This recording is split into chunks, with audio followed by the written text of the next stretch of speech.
উহুদ যুদ্ধে আল্লাহ রাব্বুল আলামিন যখন মুসলমানদেরকে সাময়িক পরাজয় দিলেন, রাসূল আকরাম সাল্লাল্লাহু আলাইহি সাল্লাম নিজে আহত হলেন, সাহাবা আজমাইন রাদিয়াল্লাহু তাআলা আনহুম অনেকে আহত হলেন, ৭০ জন সাহাবী শহীদ হলেন। এরপরে আবু সুফিয়ানের নেতৃত্বে কাফেররা যখন মক্কায় ফিরে যাচ্ছে, কিছু দূর যাওয়ার পর আবু সুফিয়ান বলতেছে যে আমরা জয়ী হলাম, কিন্তু কি করলাম? মুহাম্মদকে তো হত্যা করতে পারি নাই, আমরা তো মুসলমানদেরকে চিরতরে নিশ্চিহ্ন করতে পারি নাই,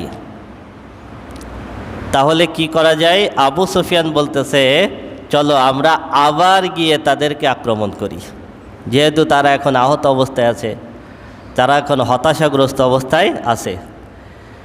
এইটা ধারণা করে তারা আবার সামনের দিকে অগ্রসর হলো। কিছু দূর আসার পর আল্লাহ রাব্বুল আলামিন তাদের অন্তরে ভয় ঢুকাই দিলেন। যে আবু সুফিয়ানের মনের ভিতরে তখন এইটা তৈরি হলো যে মুহাম্মদ সাল্লাল্লাহু আলাইহি সাল্লাম আহত অবস্থায় এখন আল্লাহর কাছে যা দোয়া করবেন আল্লাহ তাই কবুল করবেন। মুসলমানরা এই আহত অবস্থায় যদি আমরা তাদের কাছে আবার যাই, তাহলে তারা দ্বিগুণ শহীদ স্প্রিয়া নিয়ে আমাদের উপরে ঝাঁপিয়ে পড়বে, সুতরাং আমরা পারবো না। এই ভয়ে তারা আবার কি মক্কার দিকে রওনা দিলেন। তবে রওনা দেওয়ার আগে মদিনার দিকে যাচ্ছে এমন একটা কাফেলার কাছে একটা গুজব ছড়িয়ে দিয়ে গেল যে তুমি মদিনায় গিয়ে বলবা যে আবু সুফিয়ানের নেতৃত্বে তারা আবার মদিনা আক্রমণ করতে আসতেছে। তো এই যে আবু সুফিয়ান আবার পুনরায় আক্রমণ করতে চেয়েছিল, আল্লাহ রাব্বুল আলামিন তার অন্তরের ভিতরে ভয় ঢুকিয়ে দিয়েছিলেন। সেই কথা আল্লাহ বলতেছেন, সানুলকি ফি কুলুবিল্লাযিনা কাফারুর রুবা বিমা আশরাকু বিল্লাহি মা লাম ইউনাজ্জিল বিহি সুলতানা। অচিরেই আমি রব্বুল আলামিন কাফেরদের অন্তরের ভিতরে ভয় সৃষ্টি করে দেব। সুবহানাল্লাহ। একই রকম কাজ বদরের প্রান্তরে হয়েছিল। আল্লাহ রব্বুল আলামিন সূরাতুল আনফালে বর্ণনা করেছেন, কুল ইউহি রাব্বুকা ইলাল মালাইকাতি আন্নী মাআকুম ফাসাব্বিতুল্লাযীনা আমানু সাউলকি ফি কুলুবিল্লাযীনা কাফারুর রুবা ফাদরিবু ফাওকাল আনাকি ওয়াদরিবু মিনহুম কুল্লা বানান। আল্লাহ রাব্বুল আলামিন বদরের প্রান্তরে ফেরেশতাদেরকে বলেছিলেন, তোমরা ঈমানদারদেরকে শুধু সাহস দিয়ে যুদ্ধের ময়দানে ধরে রাখো, আমি রব্বুল আলামিন খুব শীঘ্রই কাফেরদের অন্তরে ঈমানদারদের ভয় সৃষ্টি করে দেব। সুবহানাল্লাহ। এই জন্য আল্লাহর রসুল বলেছেন, আল্লাহ রাব্বুল আলামিন আমাকে স্পেশাল একটা মুজিজা দিয়েছেন। সেটা হলো যতগুলো যুদ্ধে আমরা অংশগ্রহণ করি না কেন, শত্রু আমাদের থেকে অনেক দূরে থাকা অবস্থায় আল্লাহ রাব্বুল আলামিন শত্রুদের অন্তরে আমাদের ব্যাপারে ভয় সৃষ্টি করে দেন। সুবহানাল্লাহ। সেটা আল্লাহ বলতেছেন, সানুলকি ফি কুলুবিল্লাযীনা কাফারুর রুবা বিমা আশরাকু বিল্লাহি মা লাম ইউনাজ্জিল বিহি সুলতানা। আমি রব্বুল আলামিন কাফেরদের মনের ভিতরে ভয় সৃষ্টি করে দেব, কারণ তারা আমি আল্লাহর সঙ্গে শরীক করে, এমন সব বিষয়ের শরীক করে যেই বিষয়গুলোর ব্যাপারে আসমান থেকে তাদের কাছে কোনো দলিল প্রমাণ নাজিল হয়নি। ওয়া মাওয়াহুমুন নার, আর তাদের বাসস্থান হলো জাহান্নাম। ওয়া বি'সা মাসওয়াল জালিমিন, জালেমদের বাসস্থান কতই না নিকৃষ্ট। ওয়ালাকাদ সাদাকাকুমুল্লাহু ওয়া'দাহু ইয তাহুসসুনাহুম বিইযনিহি। আল্লাহ রব্বুল আলামিন বলতেছেন, উহুদের প্রান্তরে আমি রব্বুল আলামিন আমার ওয়াদাকে পূর্ণ করেছিলাম। ইয তাহুসসুনাহুম বিইযনিহি, আমি আল্লাহর নির্দেশে তোমরা শত্রুদেরকে হত্যা করতেছিলে। প্রথম পর্যায়ে মুসলমানদের বিজয় হয়েছিল না, মুসলমানরা কাফেরদেরকে একেবারে ছত্রভঙ্গ করে ফেলতেছিলেন। তা আল্লাহ বলতেছেন আমি তো আমার ওয়াদা পূর্ণ করেছিলাম, তোমরা তাদেরকে কতল করতেছিলে আমি আল্লাহর নির্দেশে। হাত্তা ইজা ফাশিলতম, এরপরে যখন তোমরা কিং কর্তব্য বিমূঢ় হয়ে গেলে, ওয়াতানাযাতুম ফিল আমরি, নির্দেশের ব্যাপারে যখন তোমরা মতবিরোধ করলে, তার মানে রসুল আকরাম সাল্লাল্লাহু আলাইহি ওয়াসাল্লাম 50 জন সাহাবীকে জাবালে রুমাতের উপরে দাঁড় করিয়ে দিয়েছিলেন, তাই না? তোমরা এখান থেকে নামবা না, সরবা না, জাবালে আইন। যখন বিজয় হয়ে যাচ্ছে আল্লাহ বলতেছেন তোমরা এবার দিশেহারা হয়ে গেলে যে আমরা কি গনিমতের মাল কুড়াতে নামবো কি নামবো না। ওয়াতানাযাতুম ফিল আমরি, এই ব্যাপারে তোমরা মতভেদ করলে। অল্প কয়েকজন জাবালে রুমাতের পিতর উপরে ছিল, আর অধিক অংশই তোমরা নেমে গিয়েছিলে। ওয়াসাইতুম মিন বাদি মা আরাকুম মা তুহিব্বুন, তোমরা যেটা পছন্দ করো গনিমতের মাল যখন তোমরা দেখলে তখন রসুলের নির্দেশ তোমরা অমান্য করলে। মিনকুম মান ইউরিদুদ দুনিয়া ওয়া মিনকুম মান ইউরিদুল আখিরাহ, তোমাদের ভিতর কেউ কেউ তখন তোমরা দুনিয়া তালাশ করতে নেমে গেলে, আর কিছু মানুষ জাবালে রুমাতের উপরে ছিল, তাদের আকাঙ্ক্ষা ছিল আখিরাত, তারা দুনিয়ার গনিমত কুড়াতে যায় নাই। কিন্তু তোমাদের অধিক অংশই যেহেতু তোমরা দুনিয়ার গনিমত কুড়ানোর জন্য নেমে গিয়েছিলে, সুম্মা সারাফাকুম আনহুম লিয়াবতালিয়াকুম, তখন আমি রব্বুল আলামিন তোমাদের থেকে জয়টাকে সরাই দিলাম। তোমাদের বিজয় হচ্ছিল এটা আমি রব্বুল আলামিন সরাই দিলাম। লিয়াবতালিয়াকুম, যাতে করে তোমাদেরকে পরিপূর্ণরূপে পরীক্ষা করা যায়। আমি আল্লাহ শিক্ষা দেওয়ার জন্য তোমাদের থেকে এই বিজয়টাকে ছিনিয়ে নিয়েছিলাম। তবে ওয়ালাকাদ আফা আনকুম, আল্লাহ রব্বুল আলামিন তোমাদের এই সাময়িক পদস্খলনকে আল্লাহ রব্বুল আলামিন মাফ করে দিয়েছেন। আল্লাহু যু ফাদলিন আলাল মুমিনিন, কারণ আল্লাহ রব্বুল আলামিন ঈমানদারদের প্রতি বড়ই দয়াশীল। সুবহানাল্লাহ, সুবহানাল্লাহ। আমি আল্লাহ তোমাদেরকে মাফ করে দিয়েছিলাম, কারণ আমি তোমাদেরকে একটু ঝালাই করে তোমাদেরকে পরীক্ষা করতে চেয়েছি। إذ تسعدون ولا تلوون على أحد والرسول يدعوكم في أخراكم إذ تسعدون, যখন তোমরা পাহাড় বেয়ে উঠতেছিলে, পিছন থেকে খালিদ ইবনে ওয়ালিদ রাদিয়াল্লাহু তাআলা আনহু তখন ইসলাম গ্রহণ করেন নাই। তিনি যখন পিছন দিক থেকে আক্রমণ করলেন, 70 জন সাহাবী যখন শহীদ হয়ে গেলেন, তখন বাকি সাহাবীরা ছত্রভঙ্গ হয়ে দৌড়াইতে লাগলেন, পাহাড় বেয়ে বেয়ে উঠতে লাগলেন। উহুদ পাহাড় 7 কিলোমিটার লম্বা। এই পাহাড় বেয়ে বেয়ে যখন উঠতেছিলে তখন তোমাদের রসুল নিচেই ছিল। রসুলের সঙ্গে এই 700 জন, 1000 জনের 300 জন আব্দুল্লাহ ইবনে উবাই নিয়ে গেল, বাকি ছিল 700 জন। এই 700 জনের মধ্যে রসুলের সঙ্গে মাত্র 12 মতান্তরে 13 জন ছিল,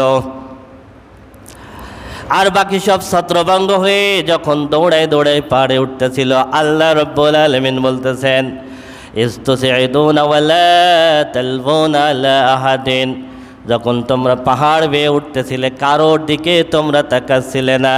ওয়ার রাসূলু ইয়াদউকুম ফি উখরাকুম, আর রসুল নিচের থেকে তোমাদেরকে ডাকতেছিলেন। রসুল ডাকতেছেন কিন্তু ওরা ডাক আর শুনতে পারতেছে না। فأصابكم غما بغم لكي لا تحزنوا على ما فاتكم ولا ما أصابكم, সুতরাং তোমাদের উপরে দুঃখের উপরে দুঃখ নেমে আসলো। তার মানে এক, তোমরা পরাজিত হলে, 2 তোমাদের মাঝে গুজব ছড়িয়ে দেওয়া হলো রাসূল সাল্লাল্লাহু আলাইহি ওয়াসাল্লাম ইন্তেকাল করেছেন। 3, রাসূল সাল্লাল্লাহু আলাইহি ওয়াসাল্লাম নিজে আহত হলেন। 4, তোমাদের ভিতর থেকে 70 জন শহীদ হয়ে গেল। তোমাদের ভিতর থেকে আরও অসংখ্য মানুষ তোমাদের ভিতর থেকে যারা আহত হয়েছিল। এই হলো এক ধরনের দুঃখ। আর 2 নম্বরে দুঃখ হলো তোমাদের উপরে পরাজয় নেমে আসলো। কেন? আল্লাহ রাব্বুল আলামিন আমাদেরকে পরাজিত করলেন। আল্লাহু খাবীরুম বিমা তা'মালুন, নিশ্চয় তোমাদের কর্মের ব্যাপারে আল্লাহ সবথেকে বেশি খবর রাখেন। ثم أنزل عليكم من بعد الغم أمنة نعاسا يغشى طائفة منكم وطائفة قد أهمتهم أنفسهم يظنون بالله غير الحق ظن الجاهلية। যখন সাহাবীরা পালা আসলেন, এরপরে কাব ইবনে মালিক রাদিয়াল্লাহু তাআলা পাহাড়ের উপরে দাঁড়িয়ে যখন আবার চিৎকার করে ডাক দিলেন, কাফেররা চলে গেল, তখন মুসলমানরা সব উহুদ পাহাড়ের ওখানে একত্রিত হয়েছিলেন। যখন একত্রিত হলেন, এইবার সাহাবীরা নিজেদের ভুল বুঝতে পেরে অনুতপ্ত হলেন।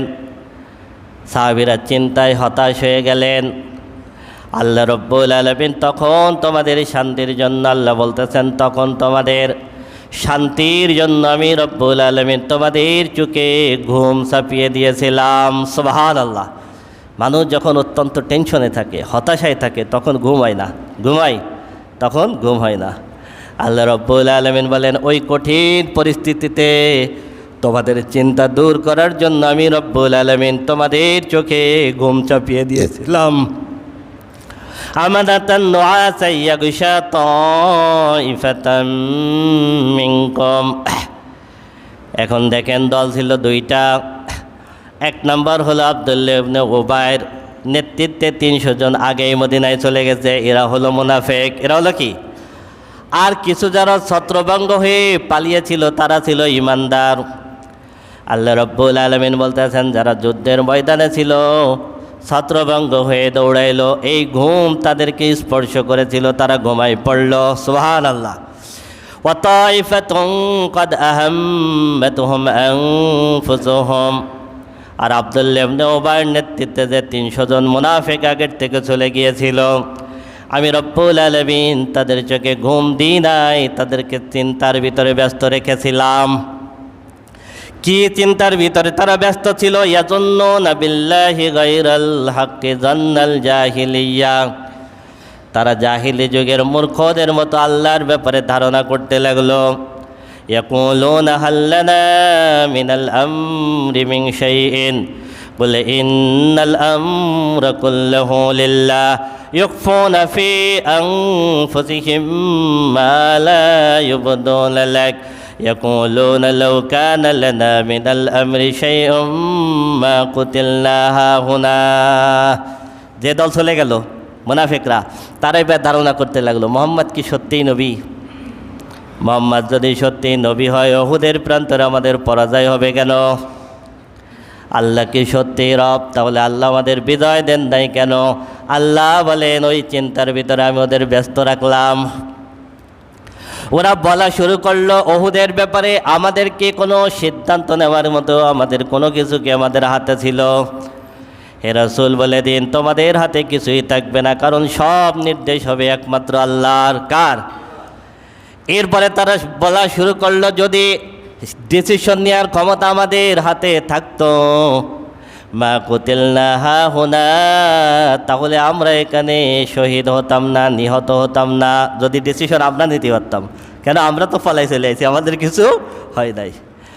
এবার আল্লাহ বলতেছেন, হে রাসূল আপনি বলে দেন, কুল্লাউ কুনতুম ফি বুয়ুতিকুম লাবারাজাল্লাযিনা কুতিবা আলাইহিমুল কতলু ইলা মাদাজিহিম। হে রাসূল আপনি বলে দিন, যদি তোমরা তোমাদের বাড়িতে থাকো, এমন অবস্থায় আমি রব্বুল আলামিন যদি তোমাদের উপরে মৃত্যু লিখে রাখি, কুতিবা আলাইহিমুল কতলু ইলা মাদাজিহিম, তুমি যেখানেই থাকো ওইখানে তোমার মৃত্যু উপস্থিত হয়ে যাবে। এইটা মনে করো না যে উহুদের প্রান্তরে গেছে এই জন্য মারা গেছে, এই জন্য মারা গেছে। তোমার মৃত্যুর সময় যদি হয়ে যায়, তুমি তোমার ঘরে বসে থাকলে ওই জায়গায় তুমি নিহত হবা, ওই জায়গায় তুমি নিহত হবে। ওয়ালিয়াবতালি আল্লাহু মা ফি সুদুরিকুম ওয়ালিউমাহিস মা ফি কুলুবিকুম। আল্লাহ রাব্বুল আলামিন যেন তোমাদের অন্তর পরীক্ষা করতে পারেন, আর এই ঘটনার থেকে শিক্ষা নিয়ে আল্লাহ রাব্বুল আলামিন যেন তোমাদের অন্তরকে পরবর্তী যুদ্ধের জন্য উদ্বুদ্ধ করতে পারেন। সুবহানাল্লাহ।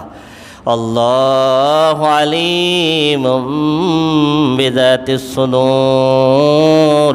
নিশ্চয় আল্লাহ অন্তরের খবর জানেন। সুবহানাল্লাহ। ইন্নাল্লাযীনা তাওয়াল্লাউ মিনকুম ইয়াওমাল তাকাল জামআন। নিশ্চয় এই দুই দলের মুখোমুখি হওয়ার দিন তোমাদের ভিতর থেকে যারা পিছন দিকে দৌড়িয়েছিলে, মানে যে সমস্ত সাহাবীরা ছত্রভঙ্গ হয়ে দৌড়াইছিলেন, আল্লাহ রাব্বুল আলামিন তাদের ব্যাপারে বলতেছেন ইন্নামাস্তাযাল্লাকুমুশ শাইতানু বিবাদি মা কাসাবু। শয়তান তোমাদেরকে সাময়িকভাবে পদস্খলিত করেছিল, কারণ তোমরা গনিমতের পেছনে ছুটেছিলে। ওয়ালাকাদ আফাল্লাহু আনহুম। আল্লাহ রাব্বুল আলামিন তোমাদেরকে মাফ করে দিয়েছেন। ইন্নাল্লাহা গফুরুন হালিম। নিশ্চয় আল্লাহ ক্ষমাশীল এবং ধৈর্যশীল। সুবহানাল্লাহ। ইয়া আইয়ুহাল্লাযীনা আমানু লা তাকুনু কাল্লাযীনা কাফারু। হে ঈমানদারগণ, তোমরা কাফেরদের মতো হইও না। হে ঈমানদারগণ, তোমরা কাফেরদের মতো হইও না। ওয়াকালু লিইখওয়ানিহিম ইযা দারাবু ফিল আরদি আও কানু গুজ্জাল লাউ কানু ইনদানা মা মাতু ওয়া মা কুতিলু লিয়াজআলাল্লাহু যালিকা হাসরাতান ফি কুলুবিহিম।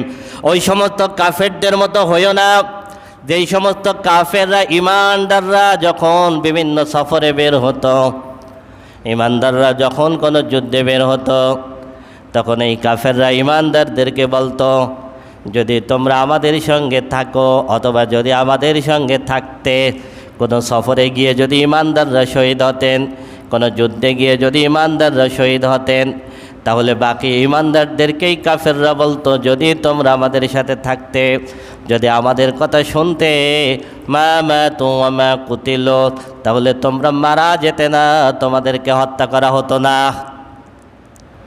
তোমরা মারা যেতে না, তোমাদেরকে হত্যা করা হতো না। যে কাফেররা বলে, হে ঈমানদারগণ, তোমরাও তাদের মতো হয়ে যাও না। কাফেররা এগুলো কেন বলে? লিয়াজআলাল্লাহু যালিকা হাসরাতান ফি কুলুবিহিম, যাতে করে ঈমানদারদের মনে আল্লাহর ব্যাপারে হতাশা এবং সন্দেহ সৃষ্টি হয়। যে রসুলের কথা শুনে কি আমাদের সাথীরা শহীদ হয়ে গেলেন কিনা, এইটা যাতে তৈরি হয়, এই জন্য কাফেররা ঈমানদারদেরকে খুশিয়ে খুশিয়ে যখন এইগুলো বলে, তোমরা তাদের অনুসরণ করো না। আল্লাহু ইহয়ী ওয়া ইউমীত। আল্লাহ জীবন দেন এবং আল্লাহ মৃত্যু দেন। জীবন দেন কে? মৃত্যু দেন কে? তাহলে আল্লাহ যদি মৃত্যু না দেন, তুমি যুদ্ধের ময়দানে গিয়েও মারা যাবে না। আর আল্লাহ যদি মৃত্যু দেন, তুমি ঘরে বসে থাকলেও মারা যাবা। আর আল্লাহ যদি তোমার মৃত্যু যুদ্ধের ময়দানে শহীদ অবস্থায় লেখে, তুমি যুদ্ধের ময়দানে গিয়ে শহীদ হবা। সুবহানাল্লাহ। আল্লাহু ইহয়ী ওয়া ইউমীত। জীবন দেন আল্লাহ, মৃত্যু দেন আল্লাহ। আল্লাহু বিমা তা'মালুনা বাসীর। আল্লাহ রাব্বুল আলামিন তোমাদের কর্মের প্রতি সবসময় দৃষ্টি রাখেন। সুবহানাল্লাহ। ওয়ালা ইন কুতিলতুম ফি সাবিলিল্লাহি আও মুততুম। এবার আল্লাহ বলতেছেন, আল্লাহর পথে গিয়ে যদি শহীদ হও অথবা আল্লাহর রাস্তায় গিয়ে যদি তুমি স্বাভাবিক মৃত্যুবরণ করো, আল্লাহর রাস্তায় গিয়ে যদি তুমি শহীদ হও অথবা আল্লাহর রাস্তায় গিয়ে যদি তোমার স্বাভাবিক মৃত্যু হয়, লামাগফিরাতুম মিনাল্লাহি ওয়া রাহমা, তাহলে আল্লাহর পক্ষ থেকে তোমাদের জন্য আছে ক্ষমা এবং দয়া। সুবহানাল্লাহ। ক্ষমা এবং দয়া। খায়রুম মিম্মা ইয়াজমাউন। তোমরা দুনিয়ার বুকে বেঁচে থেকে যা কিছু তোমরা জমাবা, দুনিয়ার বুকে যদি বেঁচে থাকো, বেঁচে থেকে যা কিছু তোমরা জমাবা, যা কিছু তোমরা উপার্জন করবা, আল্লাহর রাস্তায় গিয়ে যদি শহীদ হও, আল্লাহর রাস্তায় গিয়ে যদি স্বাভাবিক মৃত্যু হয়, তাহলে সেখানে আল্লাহর পক্ষ থেকে ক্ষমা এবং দয়া আছে, যেটা তোমাদের বাড়িতে থেকে অনেক বেশি উপার্জন করার থেকে বহু উত্তম। সুবহানাল্লাহ, বহু উত্তম। ওয়ালাইম মুত্তুম আও কুতিলতুম লা ইলাল্লাহি তুহশারুন। এবার আল্লাহ বলতেছেন, যদি আল্লাহর পথে তোমরা মারা যাও, আল্লাহর রাস্তায় যদি শহীদ হও, আর যদি তোমরা বাড়িতে স্বাভাবিকভাবে মারা যাও, যে অবস্থায় মারা যাও না কেন, লা ইলাল্লাহি তুহশারুন, সকলেই কিন্তু আল্লাহর সামনে একত্রিত হবা। কার সামনে যাওয়া লাগবে? শহীদ হলেও যাওয়া আল্লাহর সামনে, বাড়িতে বসে মরলেও যাবা আল্লাহর সামনে।